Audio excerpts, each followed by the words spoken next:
Welcome back to What Arty Noobs with General Disturbance.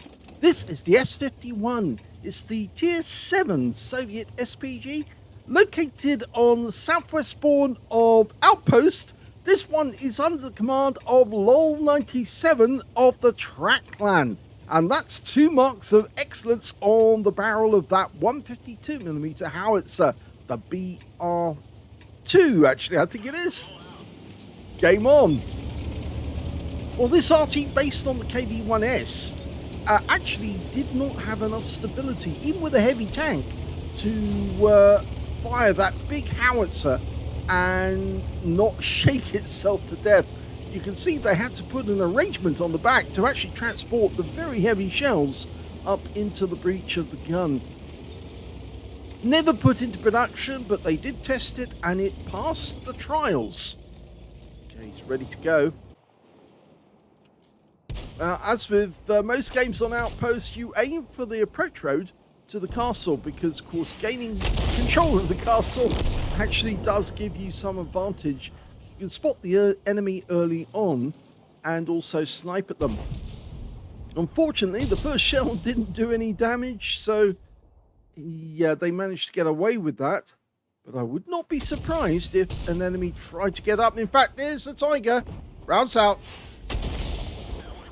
Well, he did stun the guy, and he's got some stun assist.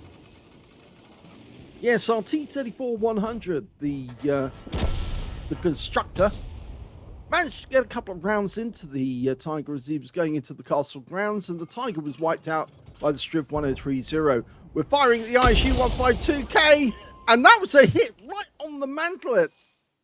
Yep, it hit right next door to the mantlet, and there is a kind of weakness actually in the armor there, so I wonder how many modules that actually knocked out.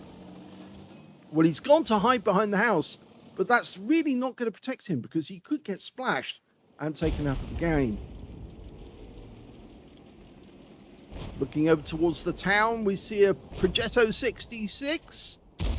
Notice how he puts the red line over the target, meaning the target is in the way of the trajectory of the shell, and the shell actually hits the side of the turret. Yeah, that Progetto's pulling back. Even though he's only lost a few hit points, he knows that he doesn't want to get hit again. Another round out, and unfortunately there's nothing there this time round. Well, we can see a Terminator T-832. Yes, the crossover tank. He's actually sitting there on that rise, but this is a priority target for any Arty player. If you ever see one of the weakly armored tank destroyers like Waffenträger, Gorilla 15, or a Borsig, they've got virtually no armor, so if you hit them, normally you will penetrate them and you will probably get a very high amount of hit points for one shot. They're normally very deadly as well because, of course, they do have a very big gun, so they can do a lot of damage to your teammates. If you take them down or even stun them, you're actually helping your teammates a great deal. Well, he anticipated the guy was actually going to go back behind the rock, but he didn't. He actually turned his hull to face a different direction, and now he's trying to get away by coming off the rise because he realizes it's too hot up there. He's lost half his hit points already. But of course, he's actually sitting behind the Progetto 66, and he's side on, and we managed to stun him there and get a hit. And look at this, he's giving a stun assist because he's side on to our teammates, and they're plugging him, and he's out the game as well. It really does help if you shoot enemy tanks which are inside your teammates, because it gives the enemy a chance, or your teammates a chance, to give you plenty of stun assist in the game. Well, that Progetto is almost out of hit points. Down towards the south, we're looking and we can see a T-34-1 and a Shrek. Beautiful shot on the T-34-1, and he's gone down straight away, so again, more stun assist. The enemy Shrek is also... Oh, and he's gone as well. He's actually just been killed. I was saying he was almost out of hit points and about to be wiped out. There's only 4 enemy tanks left. This battle's gone incredibly quickly, which obviously makes it difficult for any Arty player to get a decent amount of hit points. He's trying to line up a shot on that Progetto 46. He's dialing in, and before he can get a shot, the Progetto gets taken out by the Striv 1030. In fact, now they're down to just 2 enemy tanks left. They're Arty, an FB3805, and an IKV90B, and we don't know where he is, but I suspect that that was a shot to try and hit somebody who might be hiding behind those bushes. The trees have been knocked down. Normally that's to provide a bit of cover for a tank destroyer, but we're suspecting the FB3805 will suddenly be found up here, and there he is. Rounds out, long flight time. It lands nearby, gets some stun. The IKV-90 has already been wiped out, so here's the last enemy. And we pick up loads more stun assists, and the game is over. That was a quick victory.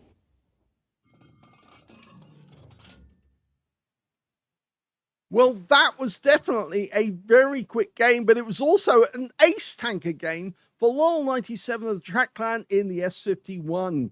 He managed to get a bruiser medal for getting at least 5 critical hits. In fact, he got 5 exactly. And he got a win rate of 1,263, which is good. But that means that the majority of his damage was probably from the stun assist, not from the actual damage that he dealt to the enemy. Let's have a look at team score. Well, we can see here that he's actually mid-table on damage. The high scorer was a Progetto 46 on our team, who got a Pascucci's medal for 2,843 hit points. That means that he didn't get 20% of the enemy hit pool, and that's why he didn't get the high caliber. Second highest damage went to the other Progetto 46 with 2,276. Third highest damage went to the Chrysler GF with 2,242. And we can see down here with 1,146 is llol97. So yes, quite a few members of the enemy team managed to get more than him. In fact, if you count them, it's actually 5.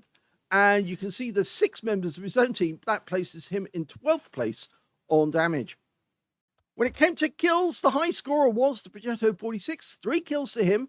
2 kills to the Chrysler GF, the T34-100, the Striv 1030, and the Tiger 1.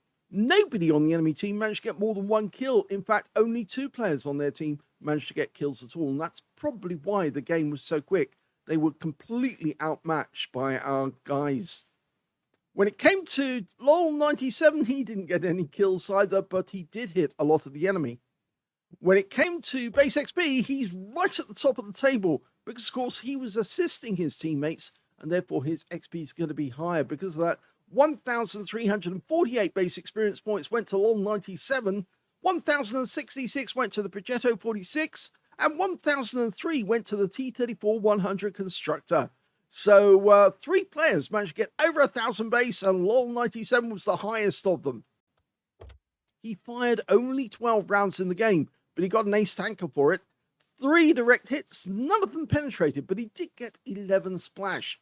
Damage of 1,146, all of it at more than 300 meters. He damaged 5 of the enemy, didn't get any kills, but he did get 3,926 hit points of stun assist off 11 stuns. Yes, massive assistance to his teammates. He earned a profit of 55,884 credits on a premium count, and he also took away 11,121 experience points as well, because he's got a mission completion in there of 8,088. That battle was over so quickly, and I was talking about everything that was going on. I then forgot to mention to you the actual alpha of the howitzer, the 152, 600 alpha, but he generated a lot of damage in just 5 minutes 37 from the stun assist, so well done on that. That was a very quick ace tanker. I hope you enjoyed that replay. If you did, please give this video a like. Do subscribe to our channel. Leave a little comment down below because it feeds the algorithm. And thank you for watching.